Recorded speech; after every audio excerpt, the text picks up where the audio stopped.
Kemi investimet në trajtimin e ujrave të zeza edhe në ujësielës. Ujësielësi është pika më e ndihshme në Lipjan, sepse 15 fshatra janë pa rrjet të ujësielësit.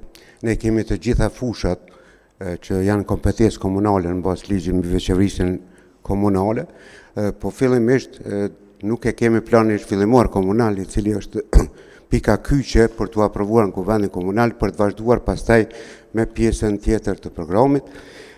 Arsimi është fusha e parë e programit tonë, i cili do të ketë një investim bukur të mirë, 4 milion euro, në cilën përfshihen digitalizimi i shkollave, tabelet smart, do të ketë një shkollë e cila do të jetë në lagjen e Aklapit, do të kemi renovimin e shkollave dhe gjithsesi edhe pjesë tjera të arsimit që janë të domosdoshme. Shëndetësi planifikojmë 10 vetura, autoambullanca, ristrukturimin e gjithë stafit, aktivizimin 24 orë të qendrave të mjekësisë familjare, aktivizimin e ambulancave shëndetësore që janë mbyllur.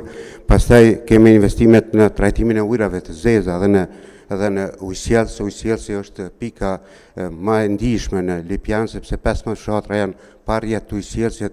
Pjesa më e madhe e fshatrave nuk kanë ujë të pishëm dhe në vetë qytetin është problematika ujit në katet e larta. Trajtimi i ujrave të zeza duhet gjithsesi të kemi qasje, sepse ujrat e zeza deri në lumin Sitnisa.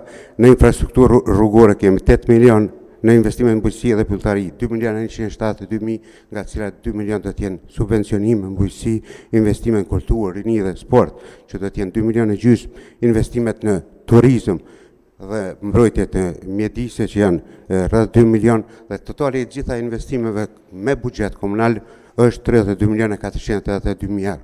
Do të gjitha fushat të cilat kanë nevojë, e në veçanti ka nevojë edhe për zjarfikjen, e cila operon me automjete tepër të vjetruara, të cilat zjarfikja nuk ka staf të mjaftueshëm, i ka vetëm 18 punëtorë, duhet 33 punëtorë, dhe realisht kemi të bëjmë